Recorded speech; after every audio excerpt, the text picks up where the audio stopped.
So good morning, good afternoon, everyone. Um, my name is Andrei Robachevsky. I'm a technical director of Internet Integrity Program at the Global Cyber Alliance. And as you know, Global Cyber Alliance is the Secretariat of MANRS, Mutually Agreed Norms for Routing Security. And today we'll be talking about the MANRS Development Process, or MDP as we call it. It's a new development that was announced on the MANRS Community mailing list on um, quite recently. Um, so this webinar is really to stimulate discussion. The actual discussion should happen on the mailing list. I will share with you the pointers if you're not subscribed yet. This is informal discussion, so feel free to interrupt me at any point. I will probably not see your hand, but Alejandra will alert me if there are any questions, or just put the questions in the chat. That would be useful as well. So without further ado, let me just go and see. All right. So what's this MDP is about? Well, MANRS has quite a few documents. I mean, take MANRS actions for different MANRS programs, take MANRS implementation guides, some other documents. But what is the process? How we develop, how we adopt, how we maintain those documents? What happens if we need to make a change to the document? Is just we send a request to a webmaster or to Secretariat, and those changes incorporated. So that's where MDP comes in. And to set the context, I mean, we've always, in adoption of all existing documents, we strive for transparency, inclusion, and consensus. Some of you might have been parts of these efforts, and every of the programs of MANRS was developed by the community. Task forces or work groups have been formed, and they did an excellent job on producing those requirements, and those requirements were adopted. We actually had last calls, MANRS last calls, and they were published. And while the process was transparent and inclusive and based on consensus, I mean, you don't see those traces if you go to the MANRS website. And that is the point where we are discussing now. We need a more formal process, how those changes are introduced. So we're not trying to invent the process from scratch every time. We ensure that the process is mature enough that it includes all possible input and it's developed in transparent fashion. But it's also for third parties that wish to, refer to MANRS. Having, understanding how the documents came to life is very important, right? And having a formal document series, not just web pages, is also important. How we reference those requirements that MANRS Community produced. So the objectives are very clear. We need to increase credibility of those documents and transparency, inclusiveness. So we really need to agree on a formal mechanism, how we develop and how we update and modify those documents. And we need to introduce a formal document series, not just URLs on web pages, but documents with names, with versions. So also people understand which version they committed to when they joined MANRS, for instance. And that version is very stable. All right, before we go into the process, let's pause a little bit and talk about different groups and entities that have a role or should have a role in this MANRS development process. Well, first and foremost, that's of course the MANRS participants, right?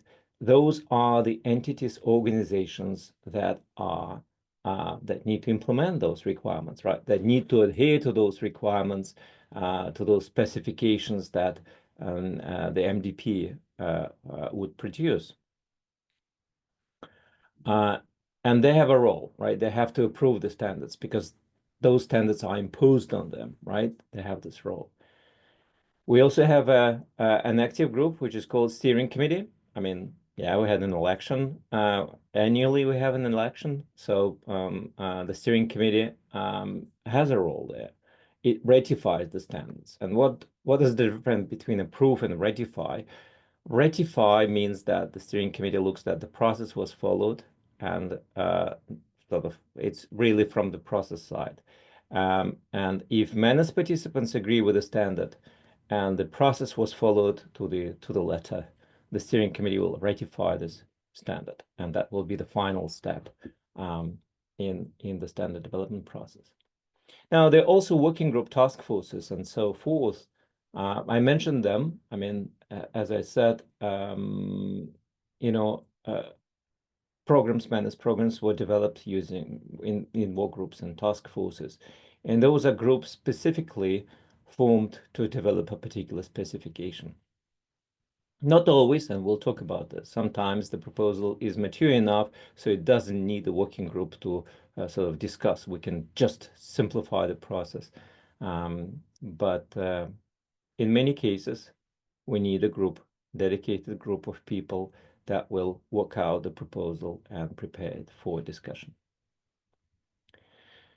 Now, there is also MANRS Community, and originally MANRS Community were the MANRS participants. But I think when we talk about standards and about requirements, it really needs a consensus broader than just MANRS participants.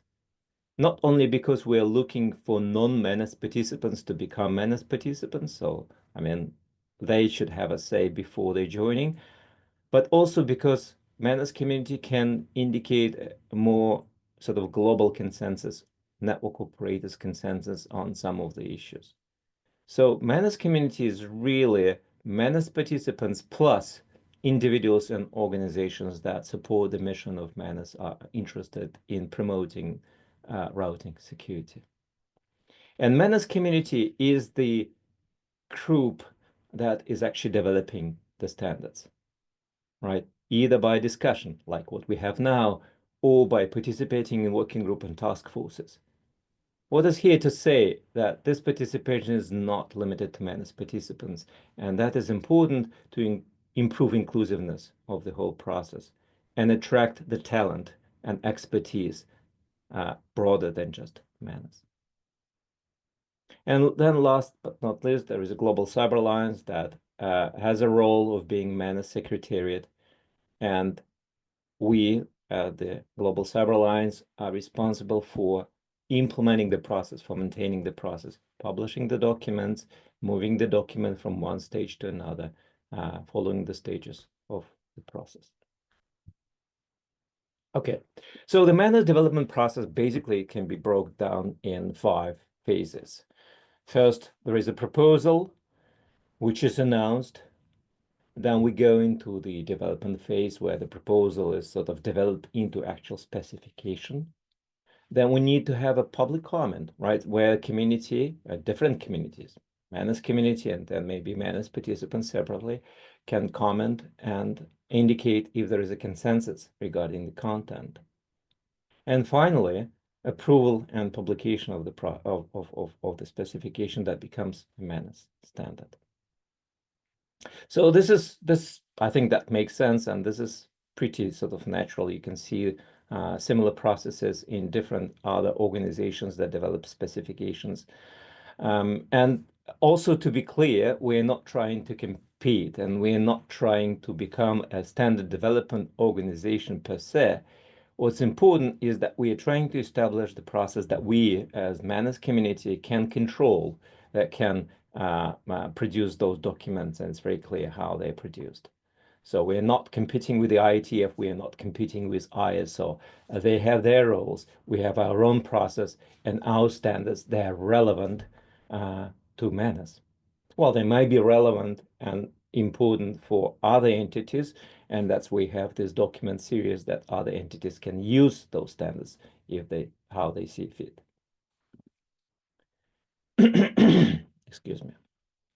Okay, well, let's look at more detailed view of the process because The evil is always in the detail, and detailed view is very important.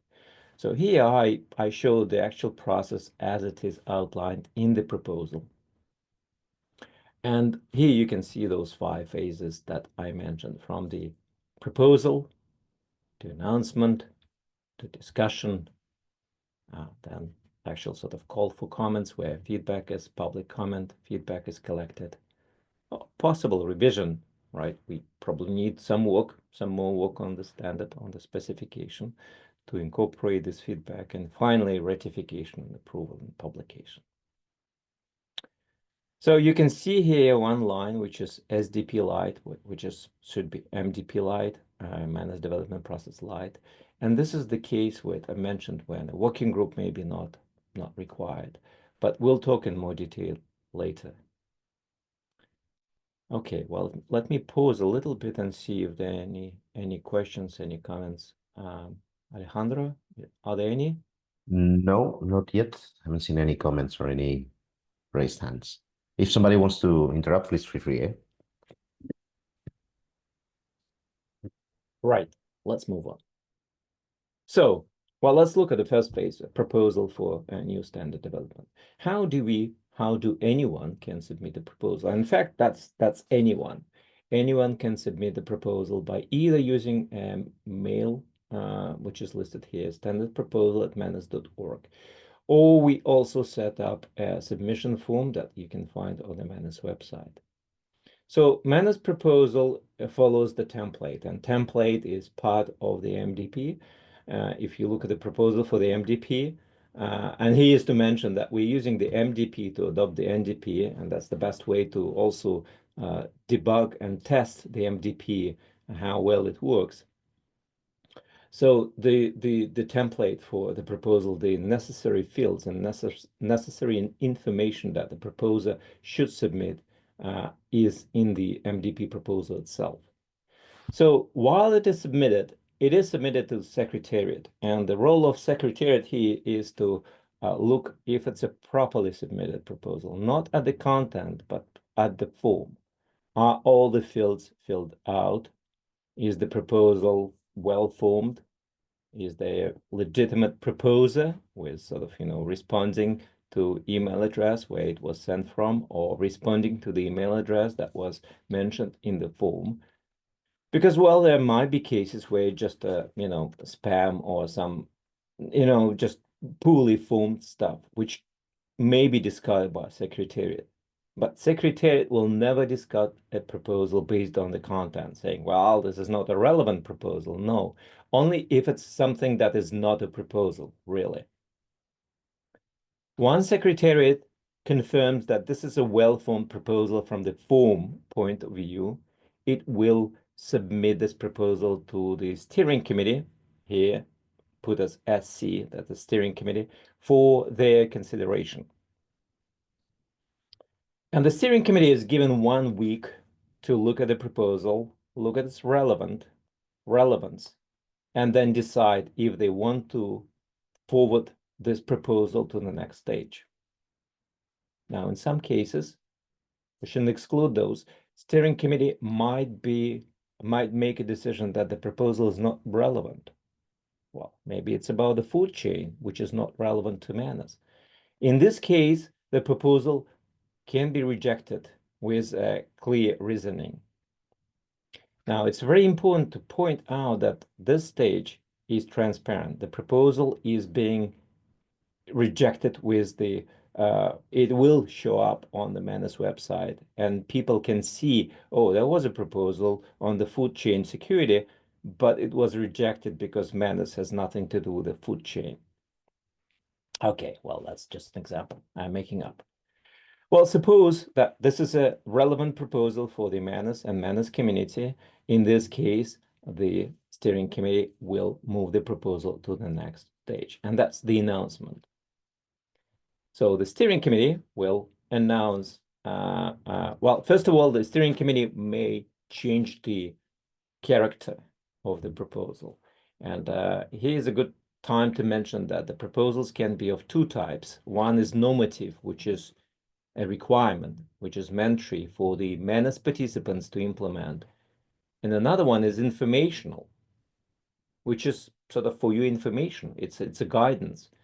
A good example of normative documents that already exist on the MANRS website are MANRS actions. Those actions require mandatory requirements for the MANRS participants. You can also find informational documents on the MANRS website, and those are implementation guides. These are guidance. They are not really requirements. They're guidance how to implement MANRS actions. So MANRS Steering Committee may decide to change the nature of the proposal. Maybe it was submitted as normative, but in fact, the substance of this proposal is supposed to be just guidance. So Steering Committee may change the nature of that proposal and make it informational, for instance. But at this stage, the Steering Committee will announce the proposal, and it will be announced on the MANRS Community mailing list, and it will be announced on the MANRS website, at least. And of course, the Secretariat makes effort to promote this announcement as far as possible using social networks and other means. So, in cases where a work group needed to further flesh out the proposal, the Steering Committee will also charter a working group. And the charter will be published, and the work group space will be created on MANRS website where people can track work of this working group. So a mailing list will be created and all other relevant information will be published. That's the announcement. Now, after that is done, we're moving to the next step where the actual development of a standard is happening. So the work group will proceed with the development of the draft standard according to its charter. And the work will be conducted on the open mailing list, work group teleconferences, and interim meetings as appropriate.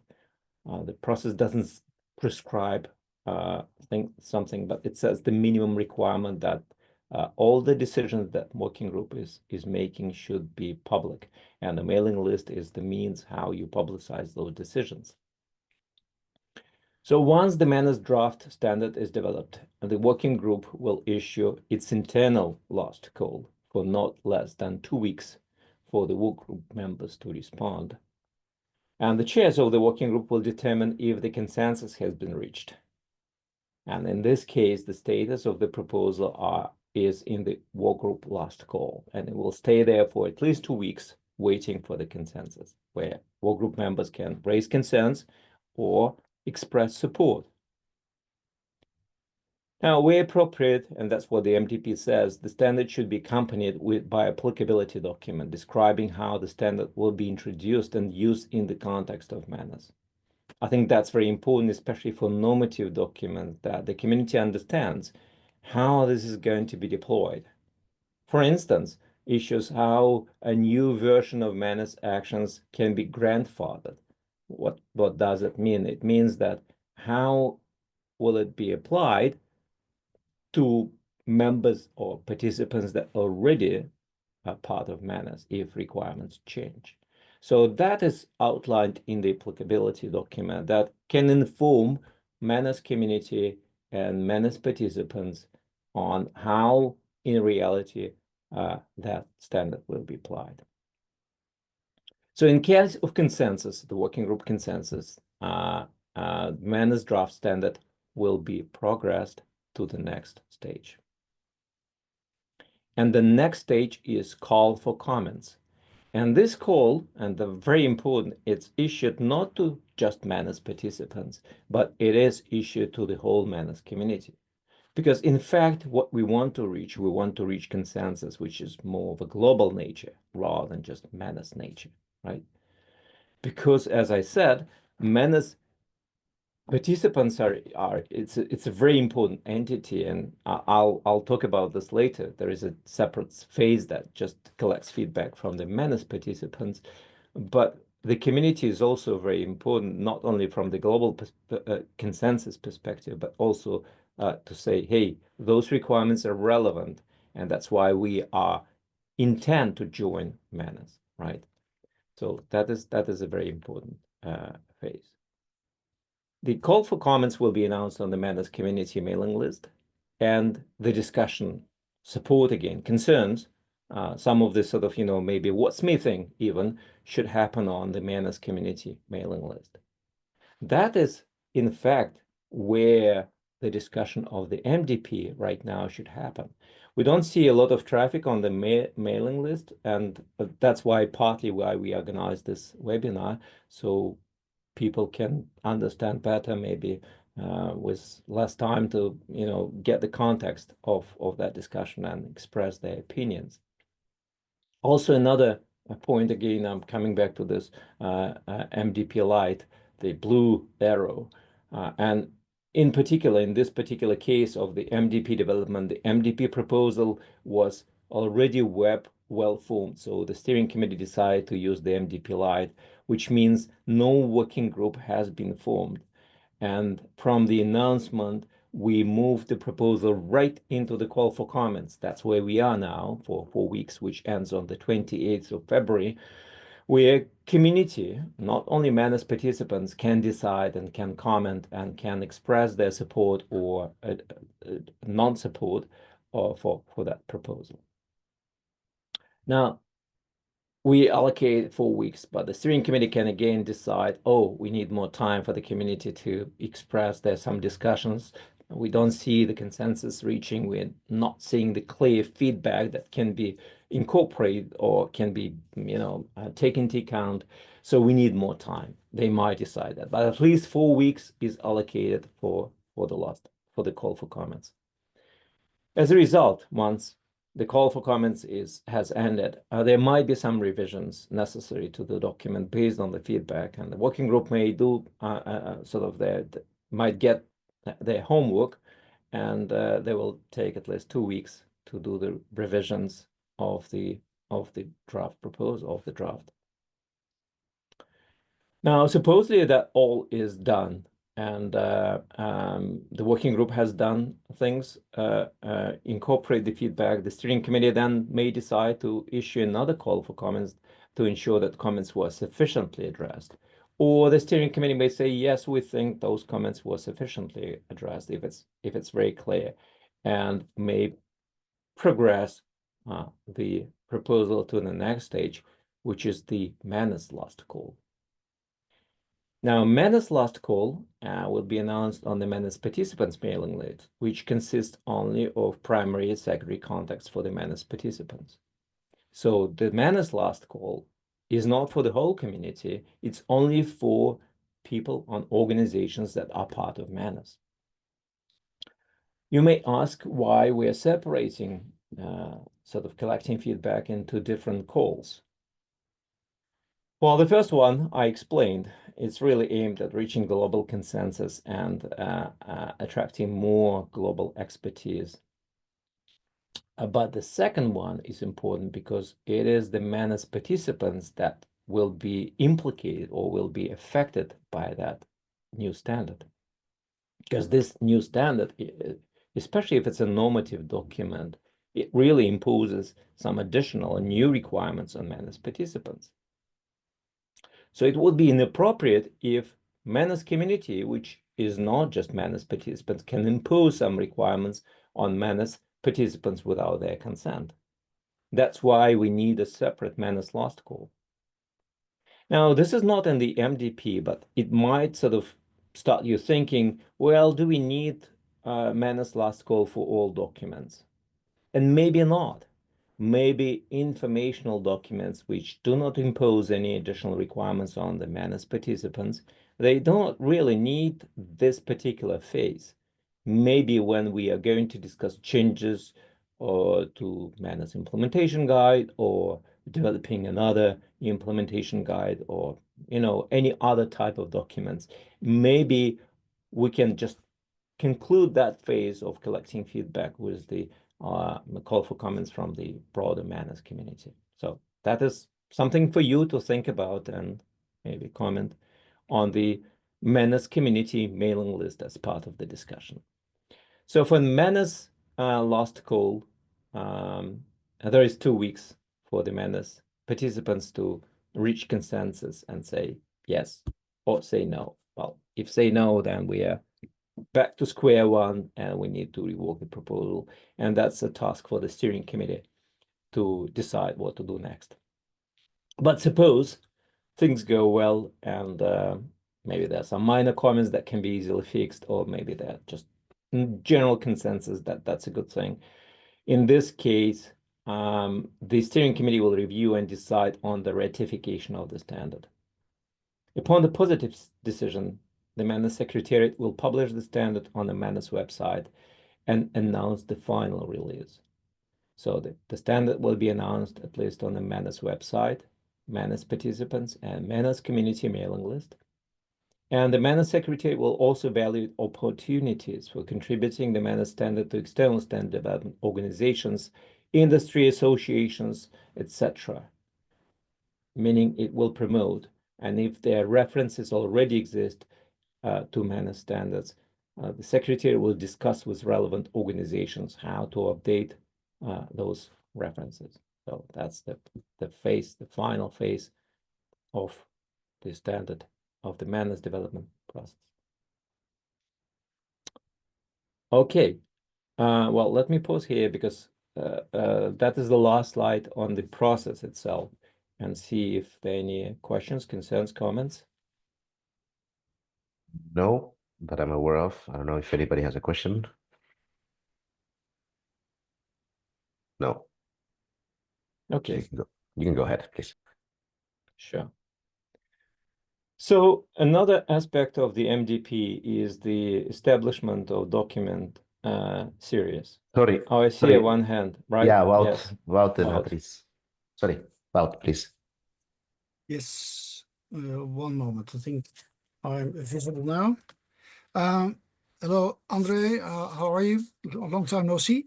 Yeah, how Wout? Hi, I am totally new to MANRS, and I'm just curious because, as you perhaps know, I coordinate the Internet Standards Development Dynamic Coalition at the Internet Governance Forum, and that's why I thought it would be a good idea to join.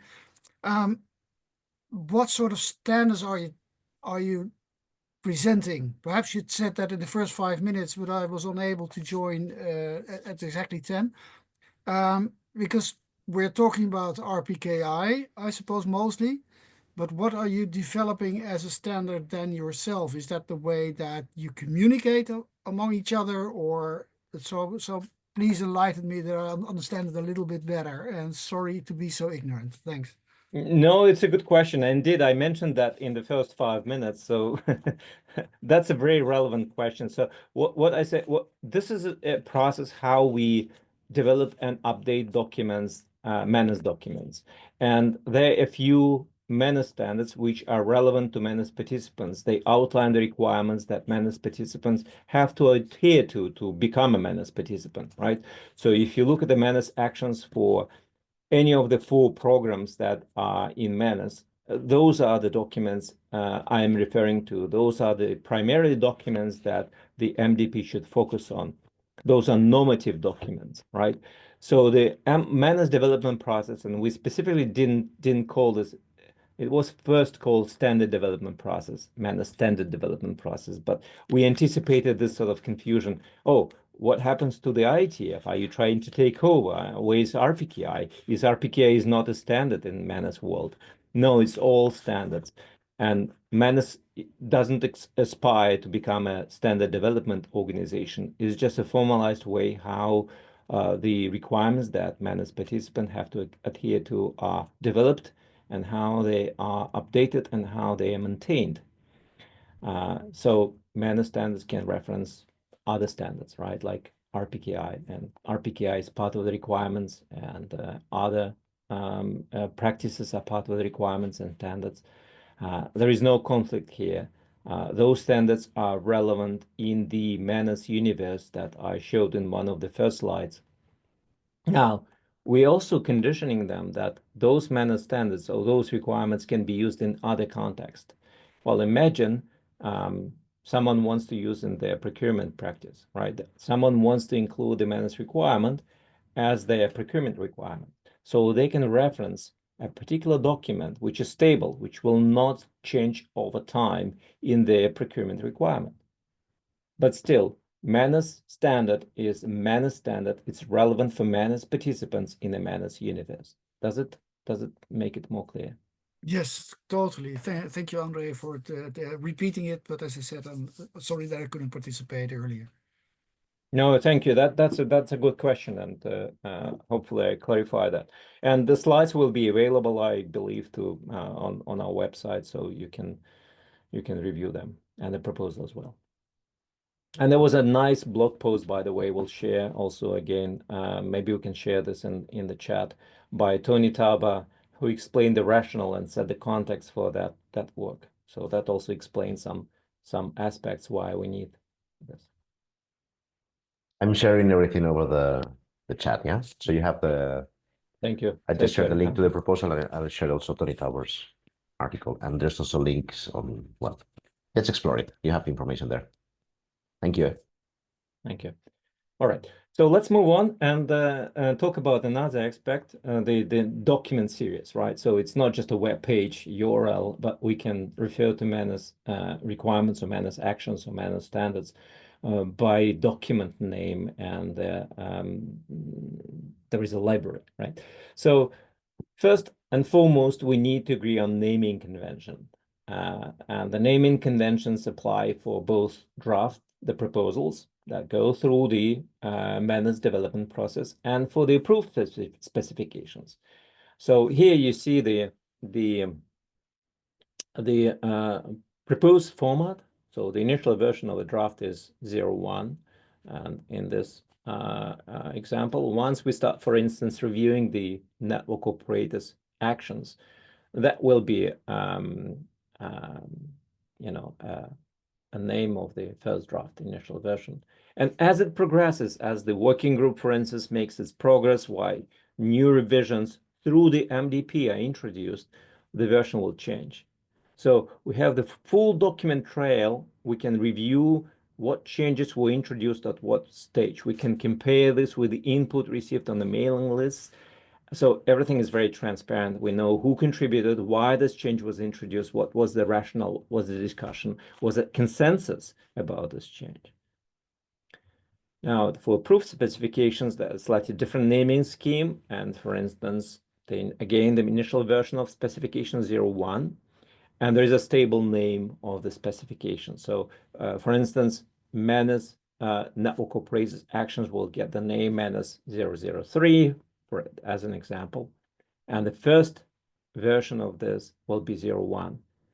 If at the later stage we decide to review the MANRS network operators actions and introduce some of the changes, will not change the base name of that specification. It will still be MANRS 003, but it will get another version, 02. So it's very clear which version you're referring to. And again, all the versions are available or will be available on the MANRS website.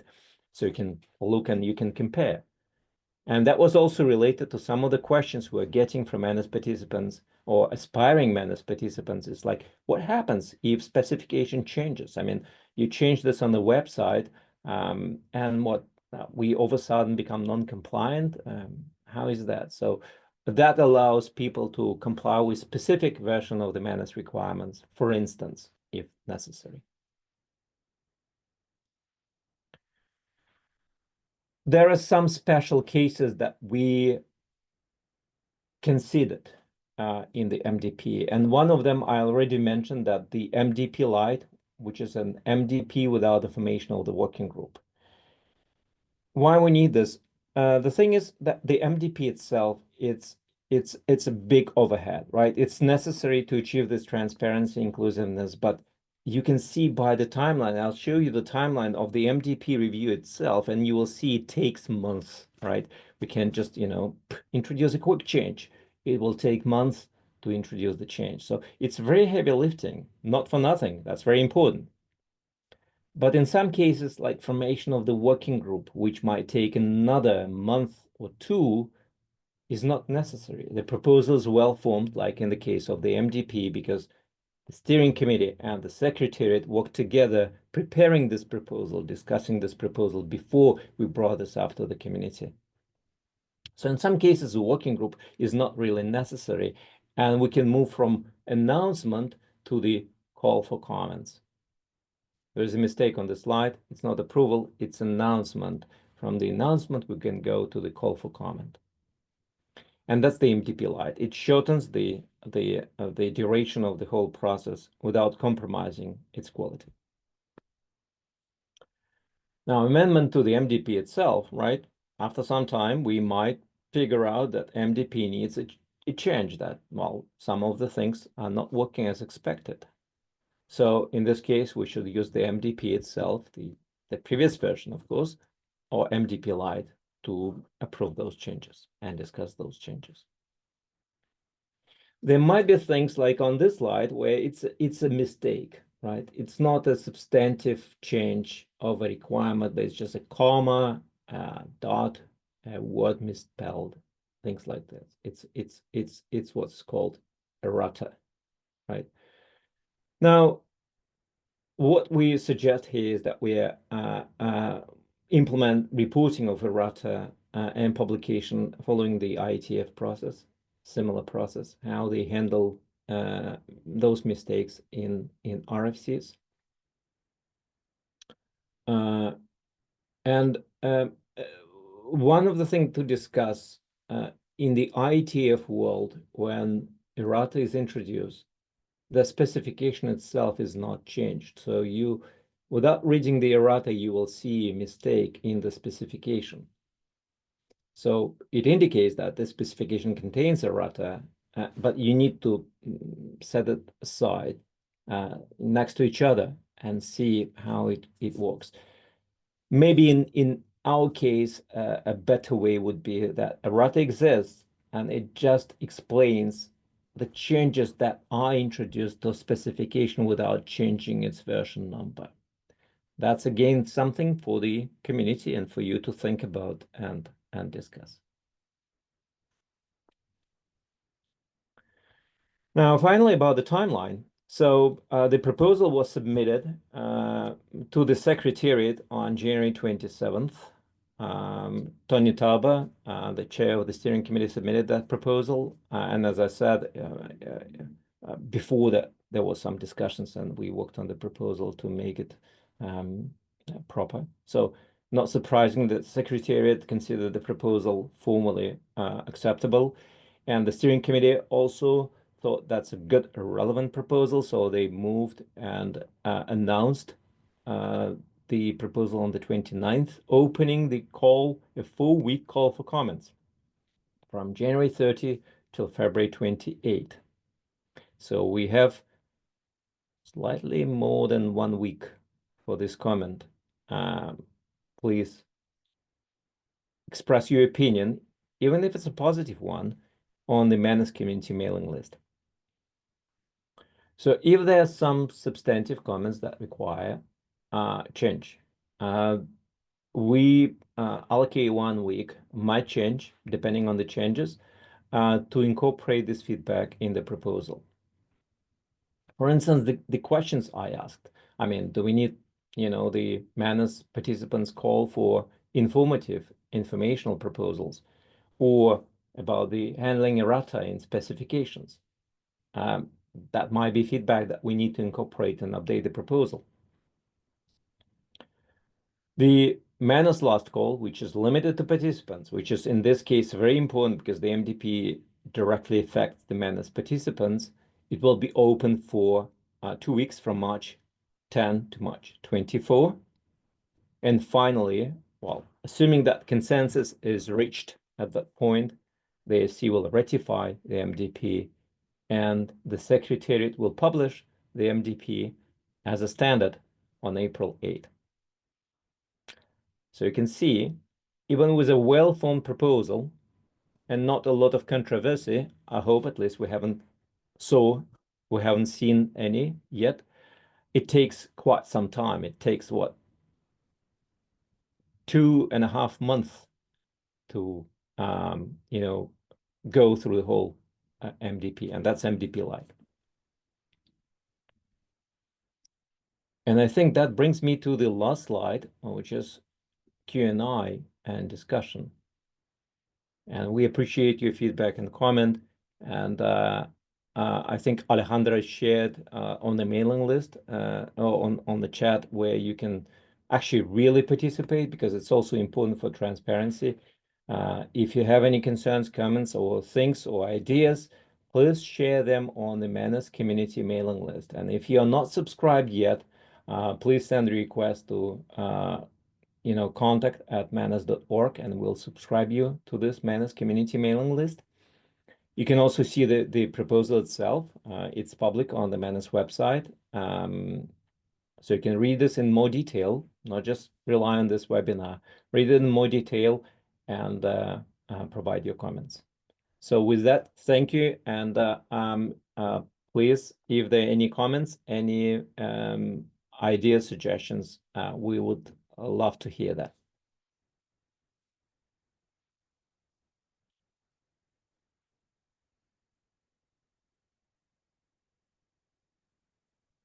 Let me maybe stop sharing and see if there are any questions there.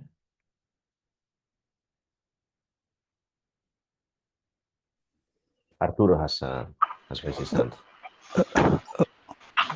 Yeah, not a question, just a comment. I'm Arturo Servín. I'm from Google, and also I'm part of the steering committee of MANRS.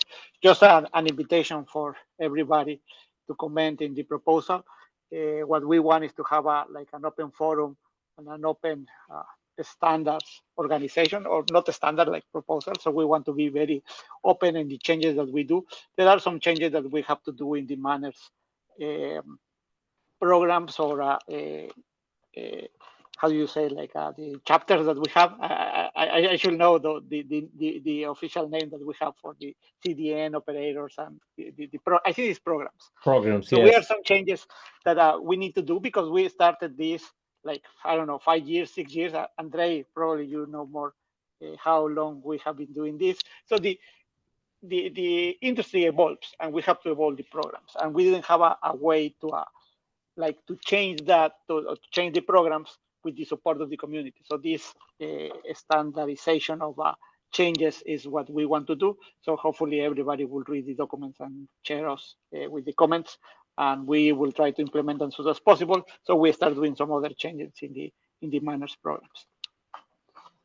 That's a very good comment, Arturo. I just wanted to highlight this. This is really important, because I think the MDP for our community is not as interesting as sort of the proposal itself. It's a boring bureaucratic thing, right? And many people consider that. But think about that. This process will be followed for introducing changes and discussing the real substance, like the MANRS network operators actions or MANRS CDN actions.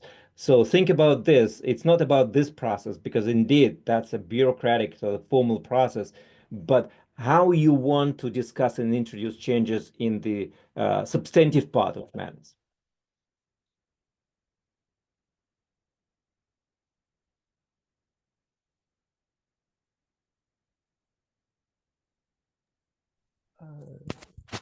Okay, can I ask a question?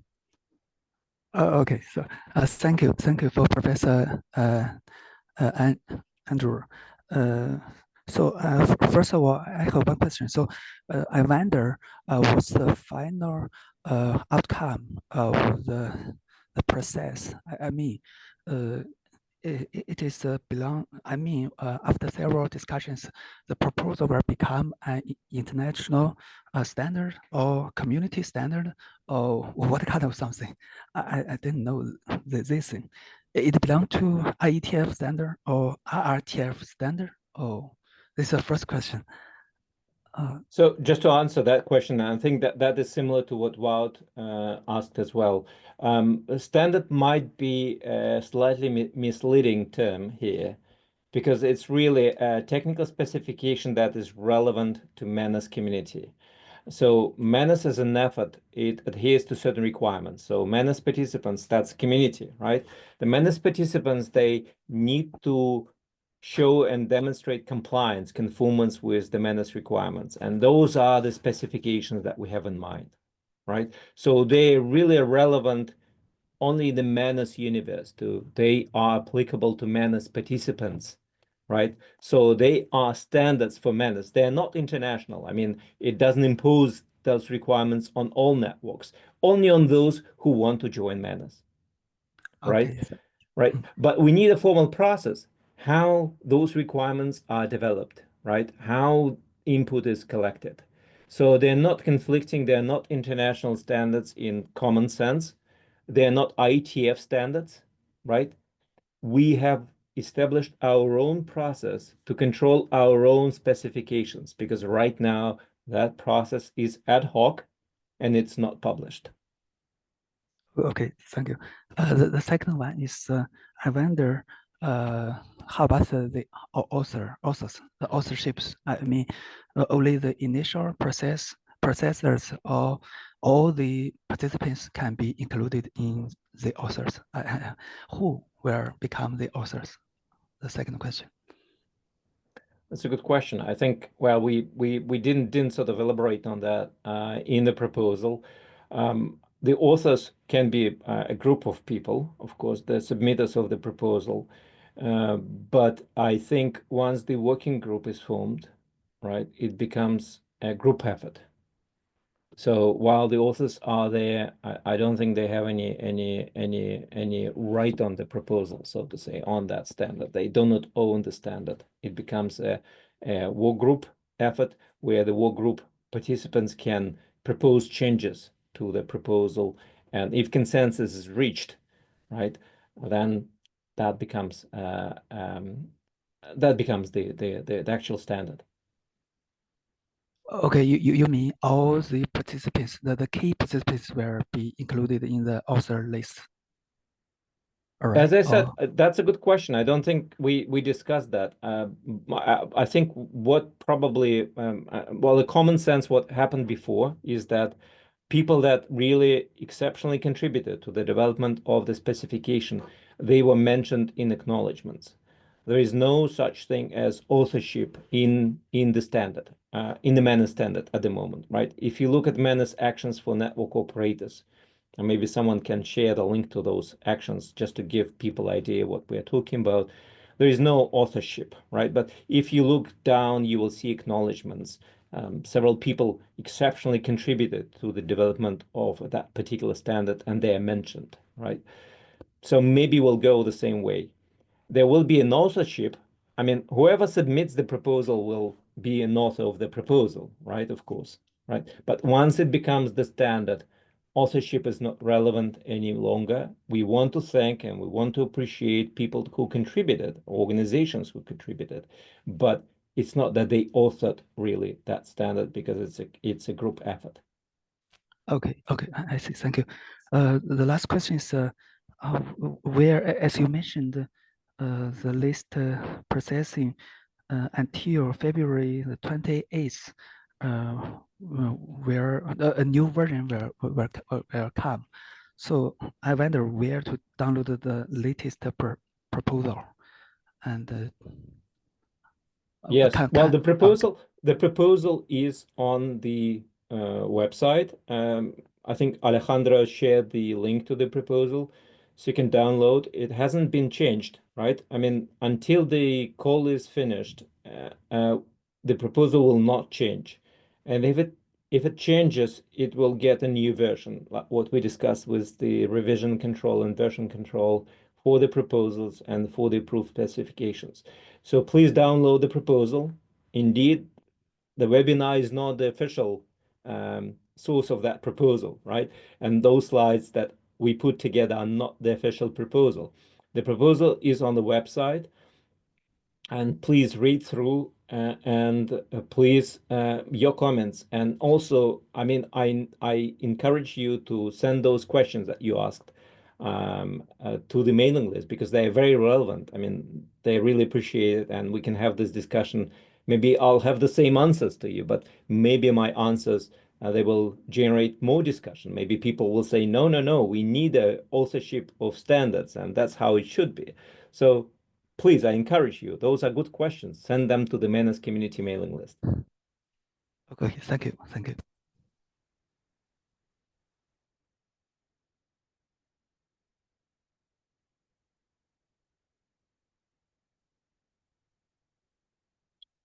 Alejandra, I don't know if there are no more questions. Maybe you can I don't see wrap it any up. more questions. So if you want, we can wrap it up. We are recording this, as you have heard when you joined, and gonna be made available in the website, yeah, together with the proposal and all that, yeah. Also the slides, yeah. I have fixed the typo that you saw, so we're gonna share an updated version of the slides, so everything will be there, yeah, for your referral. Remember that you have until the 28th, and yeah, we encourage you to participate. So it's Right, and just to reiterate, this webinar is to inform further discussion on the mailing list, right? The official discussion happens on the MANRS Community mailing list, right? So again, I really invite you to express your opinion or ask questions on the mailing list. That would be very, very much appreciated. Thank you.